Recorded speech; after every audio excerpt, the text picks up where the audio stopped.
paisaje del miedo es un tipo de paisaje invisible. Paisaje y experiencia están estrechamente vinculados porque la forma de un espacio como el paisaje del miedo depende de una experiencia personal. El paisaje del miedo nos es invisible hasta que sufrimos una agresión y desde entonces podemos identificar los elementos que lo componen. Estos elementos, según Alicia Lindon, son tres: el miedo, el otro y la configuración del espacio. El día de hoy hablaremos de este último. El lodo y los charcos no son símbolos del miedo en sí mismos, pero sí están asociados al miedo porque dificultan la libre circulación del peatón como buenos cómplices del otro agresor. Tienen la capacidad de detener al peatón y de volverlo vulnerable a un ataque del otro. La tolvanera tiene el mismo origen que el lodo y también es un obstáculo cómplice del agresor. La oscuridad también configura los paisajes del miedo y, como lo hemos dicho, se concibe como el ambiente preferido por el otro nahual para deambular, lo cual implica que éste se apropiará de un determinado lugar solamente en la noche. La noche es un elemento natural y su presencia periódica es aprovechada por el otro agresor. Los animales también configuran los paisajes del miedo, especialmente los perros, que son típicamente mascotas leales. Esta idea cambia cuando el perro es callejero, deja de ser doméstico y se vuelve peligroso, y cómplice también del otro. La vacuidad del espacio es otra característica que configura los paisajes del miedo. Un caso de espacio vacío son los baldíos. Estos son identificados por no pocas personas como un sitio propicio para que sucedan agresiones porque poseen componentes tales como basura o hierba alta que puede esconder a los agresores fácilmente. Esta serie de significados que se le otorgan al baldío ha contribuido a que sean considerados como otro elemento en la construcción de los paisajes del miedo.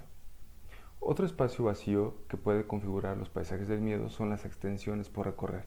Sin embargo, se distinguen porque no son estáticas, sino que se conciben desde el movimiento. Una extensión por recorrer no es un espacio vacío, sino más bien uno lleno de obstáculos que hemos mencionado antes, entre los que destaca el otro agresor.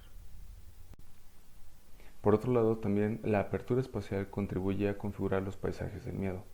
Es el resultado de una sucesión de baldíos, pero es diferente a ellos. Según explica la misma Alicia Lindon, un baldío tiene límites, por lo cual se le considera vacío, mientras que la apertura espacial no los tiene.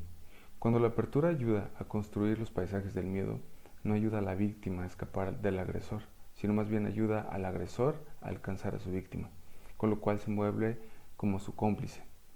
Los paisajes del miedo que configura la apertura espacial no son para estar, sino para ser atravesados, en un sentido parecido al planteamiento de Le Corbusier, según el cual los espacios públicos son solamente para circular por ellos.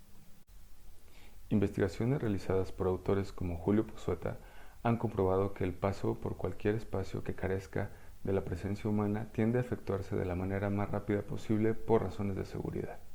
En su libro La ciudad paseable toca este tema en referencia a la densidad de accesos en los edificios y lo relaciona con la longitud de la fachada de estos mismos, con lo cual llega a la conclusión de que a mayor longitud de fachada, menor densidad de accesos y viceversa.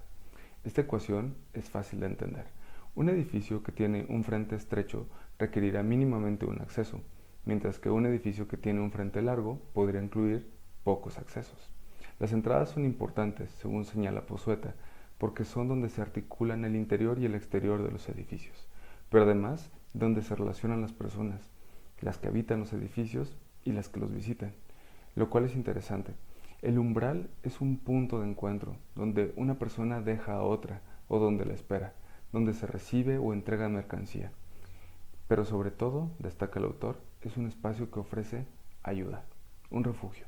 ¿De qué? Pozueta refiere a las condiciones climáticas como la lluvia, pero también de las agresiones. Los accesos y por extensión los vanos proporcionan seguridad al peatón. Lo opuesto de las extensiones por recorrer es la estrechez espacial, y sin embargo, las dos son capaces de eliminar la percepción de seguridad del peatón. Un callejón es el mejor ejemplo de estrechez espacial, y su cercanía a la idea de laberinto lo posiciona como uno de los elementos que construyen el paisaje del miedo. Es posible encontrar este componente en ciudades tan diversas como Marrakech en Marruecos, Mykonos en Grecia o Guanajuato en nuestro país. Lindon dice que hay otros elementos que configuran los paisajes del miedo, como pueden ser los baches, la basura o la lluvia. Elementos como un pavimento en malas condiciones se vuelve aliado del otro agresor porque es un obstáculo para el peatón y además origen de otros obstáculos como los charcos.